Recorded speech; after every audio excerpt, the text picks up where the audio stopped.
ನಮಸ್ಕಾರ ಗುರು. ಇವತ್ತು ನಾವು ಮಾಡ್ತಾಯಿದ್ದೀವಿ ಗುಡ್ಡೆ ಮಾಂಸದಲ್ಲಿ ಮಟನ್ ಸಾಂಬಾರು. ಅದಕ್ಕೆ ಒಂದು ಟೊಮೊಟೊ ಕಟ್ ಮಾಡ್ಕೊತಾ ಇದ್ದೀವಿ, ಒಂದು ಈರುಳ್ಳಿ ಕಟ್ ಮಾಡ್ತಾ ಇದ್ದೀವಿ. ಇಲ್ಲಿ ಮಟನ್ನು ಕ್ಲೀನಾಗಿ ರೆಡಿಯಾಗಿದೆ. ಮಟನಲ್ಲಿ ನೀವು ನೋಡ್ಬೋದು ಎಲ್ಲ ಮಿಕ್ಸ್ ಆಗಿದೆ, ತಲೆ ಕಾಲು ಆಮೇಲೆ ಬೋಟಿ ಕೂಡ ಇದೆ. ಈಗ ಇದನ್ನು ನೋಡಿ ಒಂದು 3 ಸ್ಪೂನಷ್ಟು ಎಣ್ಣೆ ಹಾಕ್ಕೊಂಡಿದ್ದೀವಿ. ಈಗ ಎಣ್ಣೆ ಕಾಯ್ದಿರೋದಕ್ಕೆ ಈರುಳ್ಳಿ ಹಾಕ್ಕೊಂಡ್ವಿ.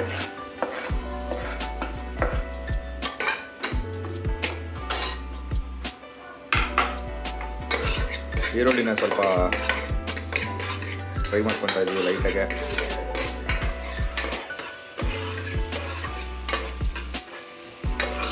ಈಗ ಈರುಳ್ಳಿ ಸ್ವಲ್ಪ ಫ್ರೈ ಆಗಿದೆ, ಅದಕ್ಕೆ ಈಗ ಟೊಮೊಟೊ ಸೇರಿಸ್ಕೊತಾ ಇದ್ದೀವಿ.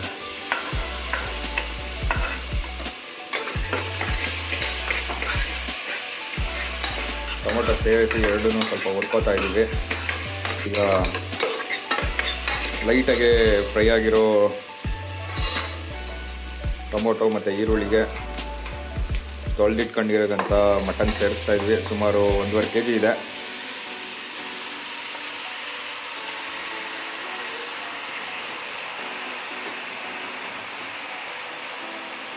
ನೋಡಿ, ಇದಾಗ್ತಾ ಇರೋದು ಇವಾಗ ಕರುಳಿದು. ಇದನ್ನು ಚೆನ್ನಾಗಿ ಸುಣ್ಣ ಬಿಸಿನೀರಲ್ಲಿ ತೊಳೆದು ಕ್ಲೀನ್ ಮಾಡ್ಕೊಂಡಿರೋದು ಇವಾಗ ಹಾಕ್ಕೊತಾ ಇದ್ದೀವಿ.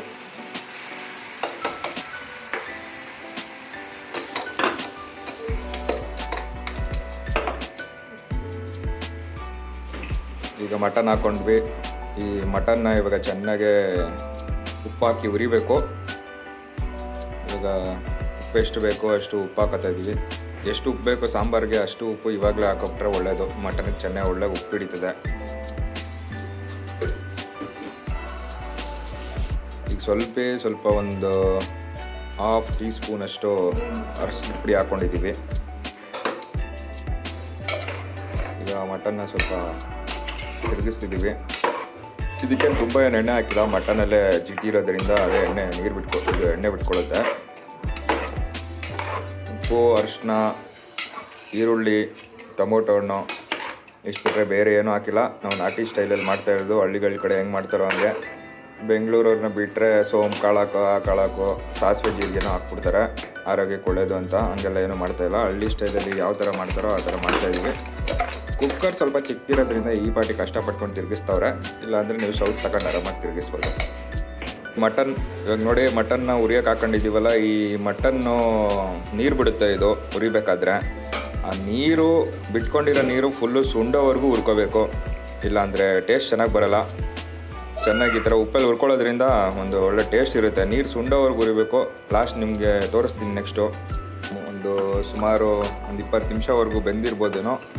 ಬಟ್ ಇದು ನೀರು ನೋಡಿ, ನೀರು ಸುಂಡಬೇಕಿದು. ಬಹುಶಃ ಇದು ಬೇಯ್ತಾ ಇರೋದ್ರಿಂದ ಈ ನೀರು ಸುಂಡೋವರೆಗೂ ಇದನ್ನು ಸ್ವಲ್ಪ ಮಟನ್ನ ಇನ್ನೂ ಚೆನ್ನಾಗಿ ಬೇಯಿಸಿ ನೀರು ಸುಂಡೋವರೆಗೂ ಉರಿತೀರಾ ಬೇಯಿಸ್ತೀರಾ ಎರಡೂ ಒಂದೇ. ಇದಕ್ಕೆ ಯಾವುದೇ ಮಸಾಲೆ ಹಾಕಿಲ್ಲ, ಇನ್ನೂ ಮಸಾಲೆ ಆಗಲಿ ಬೇರೆ ಏನು ಐಟಮು ಹಾಕಿಲ್ಲ.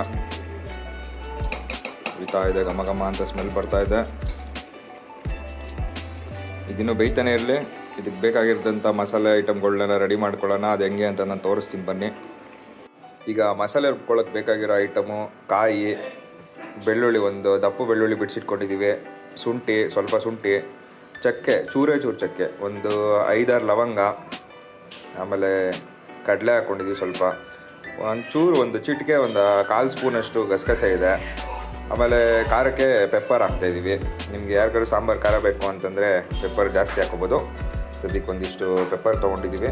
ಅದ್ರ ಜೊತೆಗೆ ಒಂದು ಬೌಲಲ್ಲಿ, ಚಿಕ್ಕ ಬೌಲ್ ಇದು, ಅದರಲ್ಲಿ ಸ್ವಲ್ಪ ಕೊತ್ತಂಬರಿ ಸೊಪ್ಪು, ಪುದೀನ 2 ಬಿಡಿಸಿಟ್ಕೊಂಡಿದ್ದೀವಿ. ಇದನ್ನು ಇವಾಗ ರುಬ್ಕೊಳ್ಳೋದು ತೋರಿಸ್ತೀನಿ.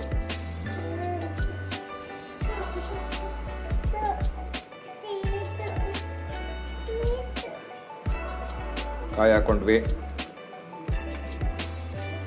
ಬೆಳ್ಳುಳ್ಳಿ, ಶುಂಠಿ,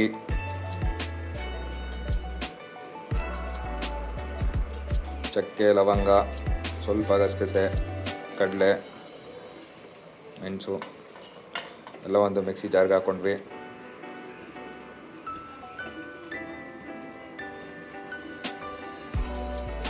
ಇವಾಗ ಏನೇನು ಐಟಮ್ ಹಾಕ್ಕೊಂಡು ಅದನ್ನು ಸ್ವಲ್ಪ ರುಬ್ಕೊಳ್ಳೋಣ. ಈ ಪುದೀನ ಕೊತ್ತಂಬರಿ ಸೊಪ್ಪು ಯಾವಾಗ ಹಾಕ್ತೀವಿ ಅಂತ ಕನ್ಫ್ಯೂಷನ್ ಇದ್ದರೆ ಅದನ್ನು ಸ್ವಲ್ಪ ಲಾಸ್ಟಿಗೆ ಹಾಕ್ಕೋತೀವಿ. ಫಸ್ಟೇ ಹಾಕಿ ರುಬ್ಬಿಟ್ರೆ ಆ ಈಟ್ಗೆ ಅದೊಂಥರ ಕೈ ಥರ ಆಗಿಬಿಡುತ್ತೆ ಸೊಪ್ಪು. ಹಾಗಾಗಿ ಒಂದು ಫುಲ್ ನುಣ್ಣಗಾದಾದ್ಮೇಲೆ ಲಾಸ್ಟಲ್ಲಿ ಹಾಕಿ ಅದನ್ನು ರುಬ್ತೀವಿ, ತೋರಿಸ್ತೀವಿ. ಇವಾಗ ಮಸಾಲೆ ರುಬ್ಕೊಂಡಿದ್ದೀವಿ, ಇದಾದಷ್ಟು ನುಣ್ಣಗೆ ರುಬ್ಕೊಂಡ್ರೆ ಬೆಸ್ಟು. ಈಗ ಅದಕ್ಕೆ ಸೊಪ್ಪು ಹಾಕ್ತಾಯಿದ್ದೀವಿ ನೋಡಿ. ಸೊಪ್ಪು ಹಾಕಿ ರುಬ್ಕೊಳ್ಳೋಣ. ಇವಾಗ ಸೊಪ್ಪೆಲ್ಲ ಹಾಕಿ ಮಸಾಲೆ ರುಬ್ಬಾಗಿ ರೆಡಿಯಾಗಿದೆ. ಒಂದು ಸೈಡ್ಗೆ ಎತ್ತಿಟ್ಕೊಳ್ಳೋಣ ಇದನ್ನು. ಇವಾಗ ಮಸಾಲೆ ರುಬ್ಬಿ ಪಕ್ಕದಲ್ಲಿ ಇಟ್ಕೊಂಡಿದ್ದೀವಿ. ಇವಾಗ ಸಾಂಬಾರ ರೆಡಿ ಮಾಡ್ಕೊತೀವಿ. ಇದು ಕೊರಿಯಾಂಡರ್ ಪೌಡ್ರು, ಧನಿಯಾ ಪೌಡ್ರು ಒಂದು 5 ಸ್ಪೂನ್ ಹಾಕ್ಕೊತಾ ಇದ್ದೀವಿ. ಧನಿಯಾ ಪೌಡ್ರು,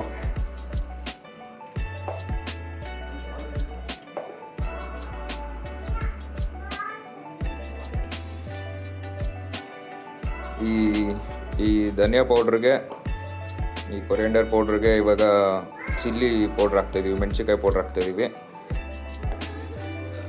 1 ಸ್ಪೂನು. ಇವಾಗ ಇದಕ್ಕೆ 1.5 ಸ್ಪೂನು ಚಿಲ್ಲಿ ಪೌಡ್ರು, 5 ಸ್ಪೂನ್ ಧನಿಯಾ ಪೌಡ್ರ್ ಹಾಕ್ಕೊಂಡಿದ್ದೀವಿ. ಇದು ಏನಪ್ಪ ಅಂದರೆ ಇದು ಮನೇಲೆ ಧನಿಯಾ ಪೌಡ್ರು ಮತ್ತು ಈ ಚಿಲ್ಲಿ ಪೌಡ್ರ್ ಏನು ನೋಡ್ತಿದ್ರೆ ಇದು ಮನೇಲೇ ಮಾಡಿರೋದು. ಈ ಧನಿಯಾ ಪೌಡ್ರನ್ನೆಲ್ಲ ಸ್ವಲ್ಪ ಒಣಗಿಸಿ ನಾವು ಬಿಸಿ ಮಾಡಿ ನಾವೇ ಹೊಡೆಸ್ಕೊಂಡಿರ್ತೀವಿ. ಅದು ಫ್ಲೇವರ್ ಗಮ್ ಅಂತ ಇರುತ್ತೆ. ನೀವು ಅಂಗಡಿಲಿ ಥರದೆಲ್ಲ ಯೂಸ್ ಮಾಡಿದ್ರೆ ಪ್ಯಾಕೆಟು ಧನಿಯಾ ಪೌಡ್ರನ್ನೆಲ್ಲ ಕೊರಿಯಾಂಡರ್ ಪೌಡ್ರೆಲ್ಲ ಯೂಸ್ ಮಾಡಿದ್ರೆ ಸ್ವಲ್ಪ ಸಾಂಬಾರು ಕೈ ಥರ ಬರುತ್ತೆ, ಆ ಟೇಸ್ಟು ಬರೋಲ್ಲ. ಚಿಲ್ಲಿ ಪೌಡ್ರು ಅಷ್ಟೇ ಕೂಡ. ಚಿಲ್ಲಿ ಪೌಡ್ರನ್ನು ಇದು ನಾವೇ ಮೆಣಸಿನ್ಕಾಯಿ ತೊಗೊಂಡು ಒಣಗಿಸ್ಕೊಂಡು ಇದನ್ನು ಪೌಡ್ರ್ ಮಾಡಿಸ್ಕೊಂಡಿರೋದು. ಇವಾಗ ಇದಕ್ಕೆ ನೀರು ಹಾಕ್ಕೊಂಡು ಕಲಿಸ್ಕೊತಾ ಇದ್ದೀವಿ. ಧನಿಯಾ ಪೌಡ್ರು ಮತ್ತು ಚಿಲ್ಲಿ ಪೌಡ್ರ್ ಎರಡು ಮಿಕ್ಸ್ ಮಾಡ್ಕೊಂಡ್ವಿ ನೀರಲ್ಲಿ ಹಾಕಿ. ನೋಡಿ ಇನ್ನೂ ಒಂದು ಸ್ವಲ್ಪ ನೀರಿದೆ, ಇನ್ನೊಂದೇ ಒಂದು ಸ್ವಲ್ಪ ಇದೆ. ಇದು ಸುಂಡಾದ್ಮೇಲೆ ಇವಾಗ 2 ಐಟಮ್ ರೆಡಿ ಮಾಡ್ಕೊಂಡಿದ್ದೀವಿ. ಒಂದು ಸಾಂಬಾರ, ಇನ್ನೊಂದು ಮಸಾಲೆ. ಯಾವುದನ್ನು ಫಸ್ಟ್ ಹಾಕಬೇಕು ಅಂತ ಹೇಳ್ತೀನಿ ತಡೀರಿ. ನೋಡಿ ನೀರು ಇನ್ನೂ ಸುಂಡಿಲ್ಲ. ಸುಂಡೋವರೆಗೂ ಯಾವುದೇ ಮಸಾಲ ಆಗಲಿ ಈ ಧನಿಯಾ ಪೌಡ್ರ್ ಮಿಕ್ಸ್ ಏನು ಮಾಡ್ಕೊಂಡ್ವಿ ಅದನ್ನು ಯಾವುದು ಹಾಕಕ್ಕೆ ಹೋಗ್ಬಾರ್ದು. ಸುಂಡೋವರೆಗೂ ವೆಯ್ಟ್ ಮಾಡೋಣ. ಮುಂದೆ ಏನಂತ ನಿಮ್ಗೆ ತಿಳಿಸ್ಕೊಡ್ತೀನಿ. ಯಾವ್ದು ಗುರು ನೀರೇ ಸುಂಡ್ತಾ ಇಲ್ಲ, ಫ್ಲೇಮ್ ಜಾಸ್ತಿ ಇಟ್ಟಿದ್ರು, ಕಾಯ್ತಾ ಇದ್ದೀವಿ ನೆಕ್ಸ್ಟ್ ಏನು ಮಾಡಬೇಕು ಅಂತ. ಸುಂಡು ಮಾರಯ್ಯ ನೀರು ಬೇಗ. ನೋಡಿ ಇವಾಗ ಫೈನಲಿ ನೀರು ಸುಂಡಿದೆ. ಜಸ್ಟ್ ಒಂಚೂರು ಉಳ್ಕೊಂಡಿದೆ ಇನ್ನು. ಸುಂಡು ಅಷ್ಟರಲ್ಲಿ ಇವಾಗ ಏನು ಹಾಕ್ಬೇಕಂತ ತೋರಿಸ್ತೀನಿ. ನೋಡಿ ಇದು ನಾವು ಧನಿಯಾ ಪೌಡ್ರು ಪ್ಲಸ್ ಚಿಲ್ಲಿ ಪೌಡ್ರು ಹಾಕಿ ಮಾಡ್ಕೊಂಡಿರೋ ಒಂದು ಮಿಕ್ಸು, ಅದು ಮಸಾಲೆ ಆವಾಗಲೇ ರುಬ್ಕೊಂಡ್ವಲ್ಲ. ಎರಡಕ್ಕೂ ಕನ್ಫ್ಯೂಸ್ ಆಗಬೇಡಿ. ಇವಾಗ ಫಸ್ಟ್ ಏನು ಹಾಕ್ತಿದ್ದೀವಿ ಅಂದರೆ ನೀರು ಸುಂಡಾದ್ಮೇಲೆ ಇನ್ನೂ ಟೆಸ್ಟ್ ಮಾಡ್ತಾ ಇದ್ದಾರೆ ನೀರು ಇದೆಯಾ ಇಲ್ವಾ ಅಂತ. ಈ ಬಡ್ಡಿ ಮಗೊಂದು ಯಾವಾಗ ಸುಂಡುತ್ತೋ ಗೊತ್ತಿಲ್ಲ.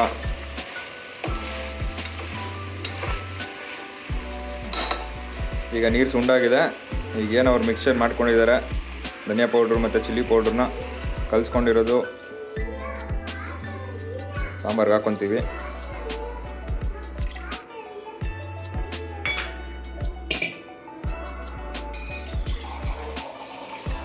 ಇವಾಗ ಸಾಂಬಾರ ಸಾಕಾ ಅಂತ ಟೆಸ್ಟ್ ಮಾಡ್ತಾಯಿದ್ದಾರೆ. ಏನಾದರೂ ಸ್ವಲ್ಪ ಸಾಂಬಾರು ಸಾಕಾಗಲ್ಲ, ಇನ್ನೂ ಸ್ವಲ್ಪ ಗಟ್ಟಿಯಾಗಿಲ್ಲ ಬೇಕು ಅಂತಂದರೆ ಇನ್ನೊಂದು ಸ್ವಲ್ಪ ಮಿಕ್ಸ್ ಮಾಡಿ ಹಾಕಬೇಕಾಗತ್ತೆ.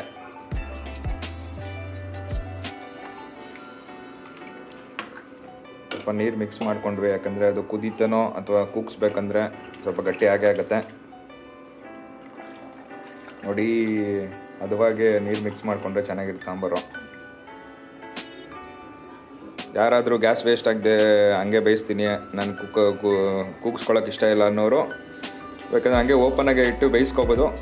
ಇನ್ ಕೇಸು ಕ್ಯಾಪ್ ಹಾಕಿ ಕೂಗಿಸ್ತೀನಿ ಅಂತನ್ನೋರು ಎಳೆ ಮಾಂಸ ಆದರೆ ಒಂದು 2 ವಿಸಿಲು, ಬಲ್ಕೆ ಗಿಲ್ಕೆ ಆದರೆ ಒಂದು 5-6 ವಿಸಿಲ್ ಅಷ್ಟು ಓಡಿಸ್ಬೇಕಾಗತ್ತೆ. ಅದು ಡಿಪೆಂಡ್ ಆನ್ ಮಟನ್ನು. ಈ ಮರಿಗಳನ್ನೆಲ್ಲ ತರಬೇಕಾದ್ರೆ ನಾವು ಬೇಕೆಲ್ಲ ನೋಡ್ತೀವಿ ಎಷ್ಟೆಲ್ಲ ಆಗಿದೆ ಅಂತ. ಎರಡೆಲ್ಲ ಆದರೆ 2 ಕೂಗಿಸ್ರೆ ಸಾಕು. ಬಲ್ಕೆ ಎಲ್ಲ ಆದರೆ ನೀವು ಜಾಸ್ತಿ ಕೂಗಿಸ್ಬೇಕಾಗತ್ತೆ, ನೋಡ್ಕೊಂಡು ಕೂಗಿಸಿ. ಫೈನಲಿ ಕ್ಯಾಪ್ ಹಾಕಿ ಮುಚ್ಚಿದ್ದೀವಿ. ಅದರಲ್ಲಿ ಇಲ್ಲಿ ನೋಡಿ ಇದು ಆಗಲೇ ಮಾಡ್ಕೊಂಡಿರೋ ಮಸಾಲೆ ಹಂಗೆ ಇಟ್ಟಿದ್ದೀವಿ. ಯಾರು ಕನ್ಫ್ಯೂಸ್ ಆಗಬೇಡಿ, ಯಾವಾಗ ಹಾಕ್ಬೇಕು ಆಮೇಲೆ ತೋರಿಸ್ತೀನಿ. ಯಾವುದೋ ಚೈನಾ ಬ್ರ್ಯಾಂಡ್ ಇದ್ದಂಗಿದೆ ಕುಕ್ಕರು. ಕೂಗುತ್ತಾ ಇಲ್ವೋ ಗೊತ್ತಿಲ್ಲ. ಕೂಗಾದ್ಮೇಲೆ ಕಂಟಿನ್ಯೂ ಮಾಡೋಣ ವಿಡಿಯೋ. ಅಲ್ಲಿವರೆಗೂ ಟೇಕ್ ರೆಸ್ಟ್. ಇವಾಗ ಕುಕ್ಕರು ಒಂದು 5 ಸಲ ಕೂಗಿಸ್ಕೊಂಡಿದ್ದೀವಿ. ಈ ಆರಾದ್ಮೇಲೆ ಅದು ಓಪನ್ ಮಾಡ್ತಾಯಿದ್ದೀವಿ.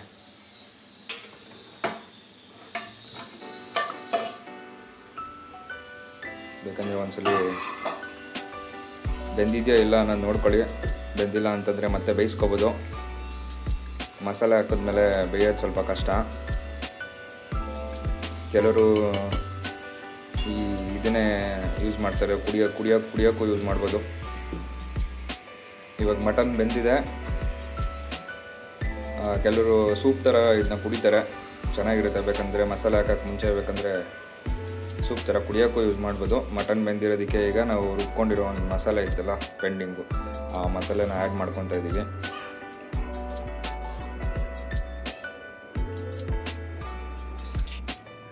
ಇವಾಗ ಮಸಾಲೆ ಹಾಕಿದ್ದೀವಿ, ಅದನ್ನೊಂದ್ಸಲಿ ಸೌಟ್ ತೊಗೊಂಡು ನೀಟಾಗಿ ಅದನ್ನು ಸ್ವಲ್ಪ ಕಲಸಿ ನೋಡಿ. ಅದರಲ್ಲಿದೆ, ಯಾಕಂದರೆ ಇದನ್ನು ಇನ್ನೂ ಒಂದು 20 ನಿಮಿಷ ಹಾಫ್ ಆನ್ ಅವರ್ ಕುದಿಸ್ಬೇಕು, ಮಸಾಲೆ ಬೇಯಬೇಕು.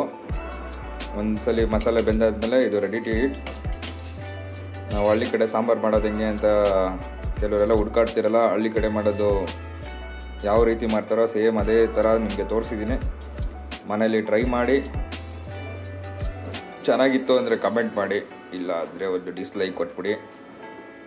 ಉಪ್ಪೇನಾದರೂ ನಿಮಗೆ ಉಪ್ಪು ಕಡಿಮೆ ಇದೆ ಆ ಥರ ಏನೋ ಇತ್ತು ಅಂದರೆ ನೋಡಿಕೊಂಡು ಸ್ವಲ್ಪ ಉಪ್ಪನ್ನ ಆ್ಯಡ್ ಮಾಡ್ಕೋಬೋದು. ಈ ಮಟನ್ ಸಾಂಬಾರು ಟೇಸ್ಟ್ ಬರಬೇಕಂದ್ರೆ ಒಳ್ಳೆ ನಾಟಿ ಮಟನ್ ಇದ್ದರೆ ಬರುತ್ತೆ, ಕೆಲವ್ರಿಗೆ ನಾಟಿ ಮಟನ್ ಸಿಗೋಲ್ಲ. ಬಟ್ ಆದರೂ ಟ್ರೈ ಮಾಡಿ ನೋಡಿ. ಇವಾಗ ಇದು ತಿಂದ್ಬಿಟ್ಟು ರಿವ್ಯೂ ಮಾಡಿ ನಿಮಗೆ ಲಾಸ್ಟಲ್ಲಿ ಫೈನಲ್ ಹೇಳ್ತೀನಿ ಹೆಂಗಿದೆ ಅಂತ ಅಂದ್ಬಿಟ್ಟು. ಇದು ಕುದೀಲಿ, ಸ್ವಲ್ಪ ಮಸಾಲೆ ಬೇಯಲಿ. ಮಟನ್ ಸಾರು ರೆಡಿಯಾಗಿದೆ. ಇವಾಗ ತಟ್ಟೆಗೆ ಹಾಕ್ಕೊಂಡಿದ್ದೀವಿ. ರಾಗಿ ಮುದ್ದೆ, ಈರುಳ್ಳಿ ಜೊತೆಗೆ ತಿಂದ್ಬಿಟ್ಟು ರಿವ್ಯೂ ಕೊಡ್ತಾಯಿದ್ದೀನಿ. ಒಂದು ಪೀಸ್ ತಿಂದೆ, ಸಖತ್ತಾಗಿತ್ತು.